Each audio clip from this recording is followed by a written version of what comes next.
ఒకరోజు ఆంజనేయ స్వామి శ్రీరామనామాన్ని జపిస్తూ ధ్యానం చేస్తుంటాడు. కొంతసేపు గడిచాక అక్కడికి శనిదేవుడు వస్తాడు. హనుమంతుడు కళ్ళు తెరిచి, ఓ మహారాజా, మీరు ఎవరు అని అడుగుతాడు. హనుమంతుడు తనని గుర్తుపట్టలేదని శనిదేవుడికి విపరీతమైన కోపం వస్తుంది. ఆ కోపంతో శని, ఓ హనుమ, నేను నిన్ను 7 సంవత్సరాలు శపిస్తాను, అప్పుడు నీకు నేనెవరో బాగా తెలుస్తుంది అంటాడు. హనుమంతుడు మాత్రం శనిదేవుడిని పట్టించుకోకుండా మళ్లీ ధ్యానంలోకి వెళ్ళిపోతాడు. శనిదేవుడు అంతుపట్టలేని ఆగ్రహంతో ధ్యానం చేస్తున్న హనుమంతుడి చేతులు పట్టుకుని లాగుతాడు.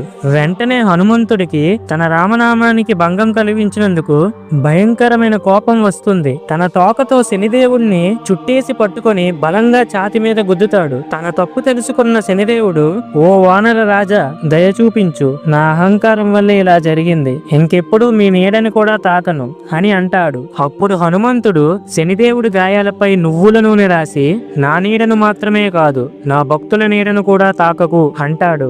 అది విన్న శనిదేవుడు, ఎవరైతే భక్తితో శనివారాల్లో నాకు నువ్వుల నూనె అర్పిస్తారో అతనికి నా సంబంధమైన అన్ని కష్టాల నుండి విముక్తి కలుగుతుంది అంటాడు. అందుకే ప్రతి శనివారం శనిదేవుడికి నువ్వుల నూనె అర్పిస్తారు. ఫ్రెండ్స్, జై హనుమాన్ అని కామెంట్ చేయండి.